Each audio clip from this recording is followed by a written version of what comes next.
Welcome back to my channel. Mermaid Love Devil, episode 26 and 27. उसे तो कुछ समझ ही नहीं आता कि ऐसे कैसे हो सकता है। नित्या के आंसू अपने आप ही मोती कैसे बन सकते हैं। अब आगे दीक्षित बेड पर पड़ी मोती में से एक मोती उठाता है। वो मोती को दिख ही रहा था कि उसे नित्या की ओर भी जोर से रोने की आवाज आती है, जिसकी वजह से वो तुरंत नित्या की तरफ देखने लगा। नित्या की हालत अब और भी ज्यादा खराब होती जा रही थी। नित्या ने जोर लगाकर एक ही झटके में अपना गाउन फाड़ दिया, जिसे अब नित्या सिर्फ अपने इनरवियर में थी, जिसे ऐसे देखकर दीक्षित का गला सूखने लग और वो बस नित्या की सेक्सी बॉडी को देखने लगा। वो अब अपने आप पर कंट्रोल नहीं कर पा रहा था। इस तरफ नित्या तुरंत दीक्षित के पास जाकर कहती है, मेरी मदद करो नहीं तो मैं मार जाऊंगी। अब मुझसे ये दर्द सहन नहीं हो रहा है। ये सुनकर दीक्षित बस नित्या की तरफ देखने लगा। तभी उसे दरवाजे पर नॉक सुनाई दिया, जिसे सुनकर दीक्षित समझ जाता है कि बाहर अग्नि ही होगा। वो अपना फोन से मैसेज करके अग्नि को डॉक्टर को वहां से ले जाने को कह देता है। वो डॉक्टर को अंदर बुलाकर नित्या के आंसू मोती बनते हुए नहीं देखने देना चाहता था, जिसकी वजह से वो डॉक्टर को मना कर देता है। लेकिन इस तरफ नित्या की हालत अब बहुत खराब हो गई थी। नित्या का पूरा शरीर रेड रेड हो गया था। नित्या गहरी गहरी सांस भी ले रही थी। दीक्षित अब नित्या की ये हालत नहीं देख पा रहा था, इसलिए वो नित्या को अपने करीब खींचकर उसे पैसिनेट किस करने लग जाता है। वो अब न चाहते हुए भी नित्या के साथ वो सब करने लग जाता है। 4 घंटे बाद दीक्षित नित्या को छोड़ता है और नित्या भी शांत होती है, लेकिन अभी भी वो होश में नहीं आई थी। दीक्षित नित्या के चेहरे के पास जाकर उसके चेहरे को प्यार से सहलाकर कहता है, तुम कौन हो? ये सुनकर नित्या गहरी सांस लेकर बस एक शब्द में बिना सोचे समझे कहती है, मरमेड। ये सुनकर दीक्षित हैरान हो जाता है। वो बस नित्या के चेहरे को देख रहा था, जैसे वो जानना चाहता हो कि क्या सच में वो मरमेड है। वैसे उसे इस बात पर विश्वास नहीं हो रहा था, लेकिन अभी हालत ऐसा था कि उसे इस बातों पर विश्वास करना पड़ रहा था। ऐसे ही तो किसी नॉर्मल इंसान के आंसू मोती में नहीं बदल सकते ना। नित्या तो अभी होश में ना होने की वजह से और थक जाने की वजह से वो धीरे धीरे सो जाती है। दीक्षित अभी भी नित्या को ही देखे जा रहा था। थोड़ी देर बाद वो नित्या के आसपास और नित्या के शरीर के ऊपर भी कई सारे मोती पड़े थे, जिसे देखकर दीक्षित एक गहरी सांस लेता है। नित्या पहले बार किसी के इतनी करीब आई थी, जिसकी वजह से उसे बहुत ज्यादा दर्द हुआ था, जिसे वो बहुत रोई थी। इसलिए ही बेड पर अभी कई सारे मोती पड़े हुए थे, जो नित्या के आंसू से बने थे। दीक्षित नित्या के अपनी गोद में लेकर बाथरूम में जाकर उसे बाथटब में रखता है। अभी नित्या बाथटब में लेटी हुई थी। दीक्षित नित्या को ऊपर से नीचे तक देखता है, जैसे वो नित्या को मरमेड बनता देखना चाहता हो, लेकिन ऐसा कुछ नहीं हुआ, क्योंकि नित्या के पास ऐसी पावर थी कि जब वो चाहे तब भी उसके पैर मरमेड टेल में बदल सकते हैं। लेकिन अगर नित्या जब पूरी तरफ मरमेड रूप में हो और उसके शरीर से पूरी तरह पानी सूख जाए, तब अपने आप ही उसकी टेल पैरों में बदल जाती थी।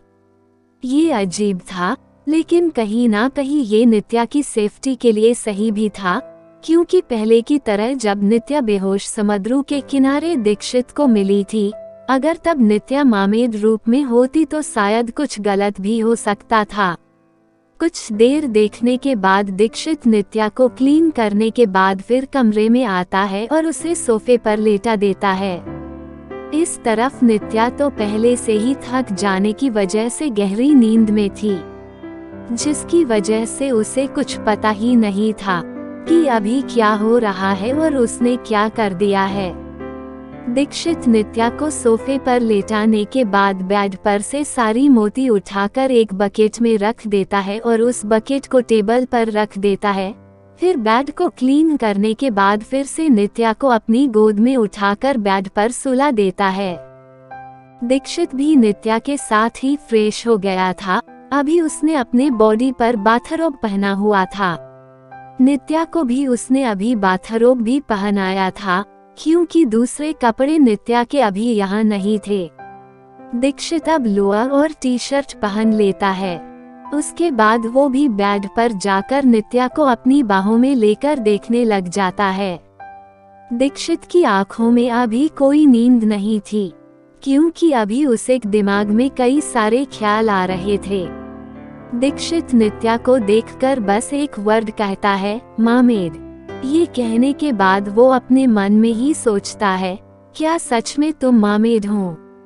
हाँ, शायद इसलिए ही तुम मुझे आइलैंड के किनारे बेहोश मिली, जबकि वहाँ दूर दूर तक सिर्फ पानी के अलावा कुछ और नहीं था। इतना कहने के बाद वो जब से नित्या उससे मिली है तब लेकर अब तक से सारे पल याद करने लग जाता है। दीक्षित वो सब याद कर ले फिर से अपने मन में ही सोचता है, इसलिए मैं तुम्हारे बारे में अभी तक कुछ भी पता नहीं कर पा रहा था, क्योंकि तुम इंसान ही नहीं हो लेकिन एक मामेड हो जो समुद्रों में रहती हो।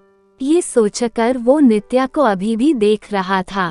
वो नित्या को अपनी बाहों में कसकर दबाकर पागलों की तरह कहता है, भले ही तुम मामेड हो या कुछ और, लेकिन तुम्हें बनके तो मेरा ही रहना पड़ेगा। मैं तुम्हें किसी भी रूप में एक्सेप्ट करगा, लेकिन अगर तुमने मुझसे से दूर जाने की कोशिश की ना, तो भले ही तुम मामेड हो लेकिन मैं तुम्हें अपने जुनून के पिंजरे में कैद करने से पहले एक बार भी नहीं सोचूंगा। हाँ, जुनून और पागलपन। पहले तो मुझे लगा कि ये सिर्फ अट्रैक्शन है, लेकिन फिर ये भी समझ गया कि नहीं, ये सिर्फ अट्रैक्शन नहीं है, लेकिन सिर्फ प्यार भी नहीं है। ये पागलपन, जुनून, ऑब्सेशन है जो मुझे तुमसे हो गया है, जिसे अब तुम नहीं बच सकती। जब मुझे तुम्हारे बारे में पता चल तभी मैंने एक बार भी तुम्हें खुद से दूर करने के बारे में नहीं सोचा, तो तुम भी मुझसे दूर जाने के बारे में ना सोचना, वही तुम्हारे लिए सही होगा। ये सोचकर वो पागलों की तरह नित्या को देखने लगा, जैसे कोई पागल आशिक अपने प्यार को देखता है। इस तरफ दीक्षित ने नित्या को कसकर पकड़ने की वजह से नित्या को नींद में ही घुटन होने लगी, इसलिए वो थोड़ा हिलने लगी और नींद में ही दीक्षित से छूटने लगी, जिसे देखकर दीक्षित घूर कर नित्या को देखने लगा, जैसे उसे ये पसंद नहीं आया हो। लेकिन वो ये समझ गया कि नित्या को इतनी कस के पकड़ने की वजह से वो ये कर रही है, इसलिए वो अपनी पकड़ थोड़ी ढीली करता है और अच्छे अपने बाहों में ले लेता है, जिसे नित्या को अच्छा लगता है और वो भी दीक्षित को पकड़ लेती है, जिसे देखकर दीक्षित को भी अच्छा लगता है। दीक्षित पूरी रात नित्या को देखने में ही निकल देता है।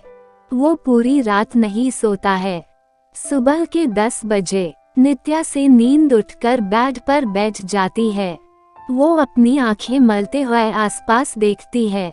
आसपास देखकर वो पहले तो हैरान हो कंफ्यूज हो जाती है, लेकिन बाद में जब वो सोफे पर दीक्षित को देखती है तो याद करने की कोशिश करने लग जाती है कि वो यहाँ कैसे आई। वो तो पार्टी में थी, ना तो फिर यहाँ, लेकिन उसे बहुत ज्यादा सिर दर्द होने लग जाता है, जिसे वो अपना सिर पकड़ लेती है। इधर दीक्षित अपने लैपटॉप में कुछ काम कर रहा था और बार बार नित्या को भी देर रहा था, जैसे वो नित्या के जागने का वेट कर रहा हो, और शायद सही भी था। जब वो नित्या को जागता हुआ देखता है तो वो नित्या को देखने लग जाता है। जब वो नित्या को अपना सिर पकड़ते देखता है तो लैपटॉप साइड में रखकर नित्या के पास जाता है। वो नित्या के पास जाकर कहता है, तुम ठीक हो ना? ये सुनकर नित्या दीक्षित की तरफ देखती है। नित्या दीक्षित की तरफ देखकर कहती है, मेरे सिर में इतना दर्द क्यों हो रहा है और मैं यहाँ कैसे? कल तो मैं तुम्हारे साथ पार्टी में थी ना, तो फिर यहाँ कैसे? ये कहकर वो बेड से खड़ी होने की कोशिश करती है, जिसे अचानक से ऐसे मूव करने की वजह से नित्या के पूरे शरीर में एक दर्द की लेयर दौड़ जाती है, जिसे वो चीख पड़ती है। वैसे तो उसे पूरे शरीर में दर्द हो रहा था, लेकिन उसे सबसे ज्यादा अपने लोअर पार्ट में और पीठ में दर्द हो रहा था। नित्या की दर्द की चीख सुनकर दीक्षित तुरंत उसके करीब जाकर उसे अपनी गोद में उठा लेता है। इस कहानी को आगे जानने के लिए मेरे चैनल को सब्सक्राइब करें, जिसे आप जल्दी ही नेक्स्ट एपिसोड सुन सके। अगर आपको मेरी ये कहानी पसंद आ रही हो तो इसे लाइक, शेयर और कमेंट्स करना ना भूले। ओके, बाय गाइस, मिलते हैं नेक्स्ट एपिसोड में।